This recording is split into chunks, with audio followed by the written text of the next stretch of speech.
Hi friends, welcome to my channel Homemakers Ideas. இன்னைக்கு நம்ம பார்க்க போகிறது ரவா கிச்சடி ரெசிபிக்கான வீடியோ. ரவா கிச்சடி வந்து இந்த மெத்தடில் நம்ம செய்யும்போது ரொம்பவுமே சாஃப்டாக பஞ்சு மாதிரி இருக்கும். சாப்பிட்றதுக்கு அவ்வளோ டேஸ்ட்டாக இருக்கும். குழந்தைங்கலேருந்து பெரியவங்க வரைக்கும் எல்லாத்துக்குமே ரொம்ப பிடிக்கும். கண்டிப்பாக நீங்கள் கூட ஒன் டைம் ட்ரை பண்ணி பாருங்கள். இதுக்கு முன்னாடி நம்ம சேனலை நீங்கள் ஃபஸ்ட் டைம் பார்க்குறீங்க அப்படின்னா சப்ஸ்கிரைப் பண்ணிக்க மறக்காதீங்க. இப்போது அந்த ரெசிபி எப்படி செய்யலாம்னு பார்க்கலாம். இப்போ இதுக்கு தேவையானதெல்லாம் நம்ம பார்த்துடலாம். ஆனியன் வந்து மீடியம் சைஸில் 2 ஆனியன் எடுத்திருக்கேன். அதை வந்து ஹாஃபாக கட் பண்ணிவிட்டு கொஞ்சம் லென்த் வைஸில் நம்ம கட் பண்ணிட்டோம் அப்படின்னா கிச்சடிக்கு ரொம்ப நல்லாயிருக்கும். ஆனியன் வந்து கொஞ்சம் அதிகமாக ஆட் பண்ணும்போது கிச்சடி நல்லா டேஸ்ட்டாக இருக்கும். இப்போ இந்த மாதிரி ஃபைனாக சாப் பண்ணியாச்சு. நெக்ஸ்ட்டு வந்து கேரட் எடுத்துக்கிறேன். கேரட் வந்து கொஞ்சம் பெரிய சைஸ்லேயே நான் ஒன்று எடுத்திருக்கேன். அதையும் அதே மாதிரி ஃபைனாக சாப் பண்ணிக்கலாம்.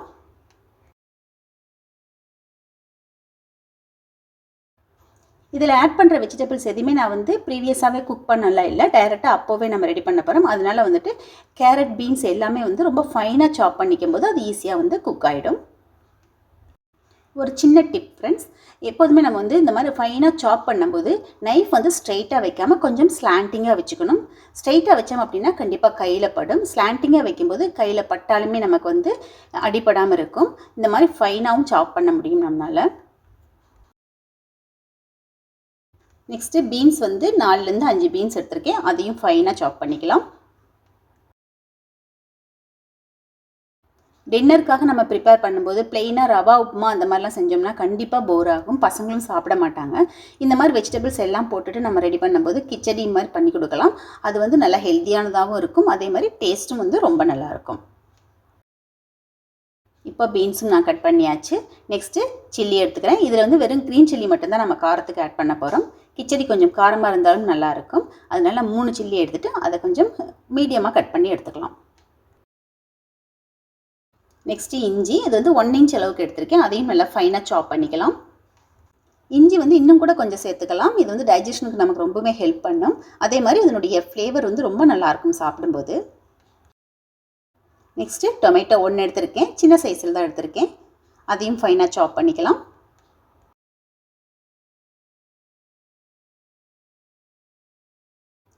தாளிக்கும் போது ஆட் பண்ணுறதுக்காக கொஞ்சம் கருவேப்பிலையும் எடுத்துக்கலாம்.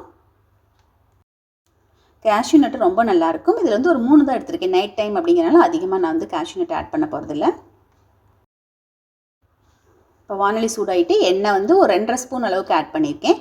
அதில் கடுகு, கடலைப்பருப்பு, உளுத்தம்பருப்பு ஆட் பண்ணிக்கலாம். கடலைப்பருப்பும் உளுத்தம்பருப்பும் கொஞ்சம் ஜாஸ்தியாகவே நம்ம ஆட் பண்ணிக்கலாம்.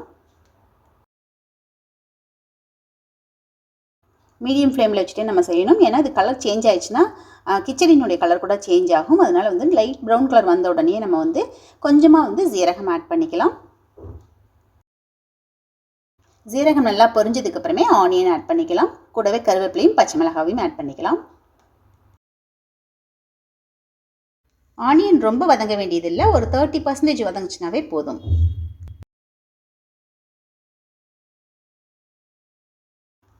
இதில் நான் எடுத்து வச்சுருந்த கேஷ்யூ நட்டும் ஆட் பண்ணிக்கிறேன்.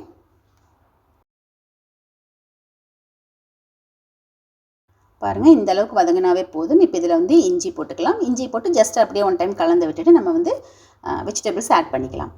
இப்போது கேரட், பீன்ஸ் ரெண்டையுமே நான் ஆட் பண்ணிக்கிறேன். டின்னருக்கு நம்ம எடுத்துக்கிற ஃபுட்டு வந்து மைல்டாகவும் இருக்கணும், அதே சமயம் ஹெல்த்தியாகவும் இருக்கணும். ஸோ அதனால் வந்துட்டு இந்த மாதிரி வெஜிடபிள்ஸ் எல்லாத்தையும் ஆட் பண்ணிவிட்டு நம்ம செய்யும்போது உப்புமாவாக இல்லாமல் கிச்சடியாக செய்யும்போது அது நல்ல டேஸ்ட்டாகவும் ஹெல்த்தியாகவும் இருக்கும். இந்த வெஜிடபிள்ஸ்க்கு வந்து நம்ம தண்ணியெல்லாம் ஊற்ற வேண்டாம். ஜஸ்ட் அதை அப்படியே க்ளோஸ் பண்ணி வச்சோம்னாவே போதும். 2லேருந்து ஒரு 3 நிமிஷம் வரைக்கும் வச்சுருந்தோம்னாவே போதும். அந்த ஸ்டீம்லேயே நல்லா குக் ஆகிடும். தேவையான அளவுக்கு சால்ட்டும் ஆட் பண்ணிவிட்டு நல்லா கலந்து விட்டுக்கலாம்.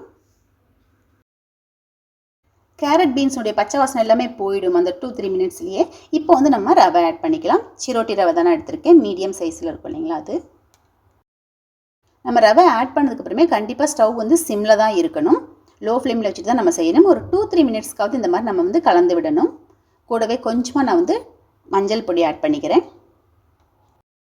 இதை நிதானமாக இந்த மாதிரி 2-3 மினிட்ஸ் நல்லா வறுத்து விட்டுறோம் இல்லைங்களா, அதனால தான் வந்து கிச்சடி வந்து நமக்கு ரொம்ப சாஃப்டாக பஞ்சு மாதிரி வரும். ஒரு 2-3 நிமிஷத்துக்கு நம்ம அப்படியே க்ளோஸ் பண்ணி வச்சிட்டோம்னாவே போதும். அது அப்படியே காயோடு ஒன்றா சேர்ந்து வந்துடும். நல்லா கலந்து விட்டுக்கலாம். அப்பப்போ திறந்துட்டு கலந்து விடணும்.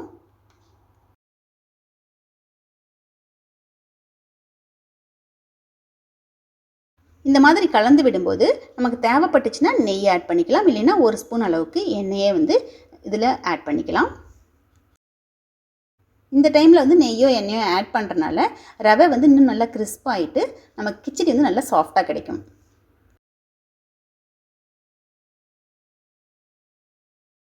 இப்போ நான் வந்து டொமேட்டோ ஆட் பண்ணிக்கிறேன். டொமேட்டோ நான் ஃபஸ்ட்டு ஆட் பண்ணல, அது ஃபுல்லாக ஸ்மாஷ் ஆகக்கூடாது. அதனால நான் வந்து இந்த டைமில் டொமேட்டோ ஆட் பண்ணிவிட்டு நல்லா கலந்து விட்டுக்கலாம். டொமேட்டோ போட்டதுக்கப்புறம் நல்லா கலந்து விட்டுட்டு இப்போ நம்ம தண்ணி ஆட் பண்ண போகிறோம். தண்ணி வந்து கண்டிப்பாக சுடு தண்ணி, கொதிக்கிற ஸ்டேஜில் இருக்கணும். அந்த மாதிரி இருக்கிற தண்ணி தான் நம்ம ஆட் பண்ணணும். தண்ணியோட அளவு பார்த்திங்கன்னா 1 டம்ளர் ரவைக்கு 2 டம்ளர் தண்ணி வந்து கரெக்டாக இருக்கும். ஒரே டைம்லேயே நீங்கள் வந்து தண்ணி ஆட் பண்ணிக்கலாம், கட்டியெல்லாம் ஆகாது. நல்லா கலந்து விட்டுட்டு சால்ட்டு கரெக்டாக இருக்கா அப்படின்றத இந்த ஸ்டேஜில் நீங்கள் செக் பண்ணிக்கலாம். ஏன்னா கொஞ்சம் லிக்விட் ஃபார்மில் இருக்கிறனால இன்கேஸ் பத்தலை அப்படின்னா ஆட் பண்ணிக்கலாம். பண்ணிவிட்டு நல்லா மிக்ஸ் பண்ணிவிட்டு, ரொம்பவும் அதிகமாக மிக்ஸ் பண்ணிகிட்டு இருக்க வேணாம், ஜஸ்ட் அப்படியே கலந்து விட்டுட்டு லிட் போட்டு க்ளோஸ் பண்ணிடலாம்.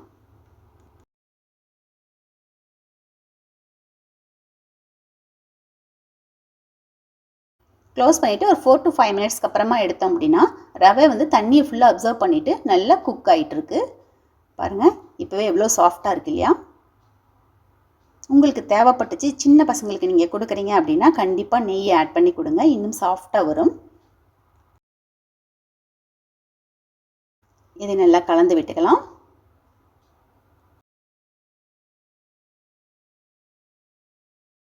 ஃபைனலாக கொஞ்சம் கொத்தமல்லி தழையை ஆட் பண்ணிவிட்டு ஸ்டவ்வை நம்ம ஆஃப் பண்ணிக்கலாம். இப்போ நமக்கு ரவா கிச்சடி ரெடி ஆகிடுது. ரொம்ப ரொம்ப டேஸ்ட்டாக இருக்கும்.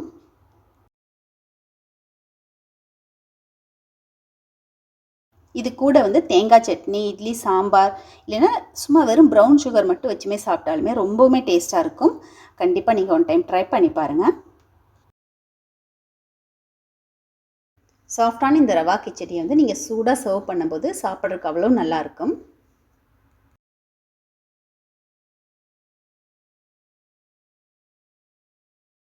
தண்ணியோட அளவு வந்து 1 டம்ளர் ரவைக்கு 2.5 டம்ளர் தண்ணி அப்படிங்கிற மாதிரி எடுத்துகிட்டு இந்த மெத்தடில் நீங்கள் செஞ்சீங்க அப்படின்னா காராபாத் வந்து அவ்வளோ சூப்பராக இருக்கும். கேசரி மாதிரியே நல்லா சுருண்டு வரும்.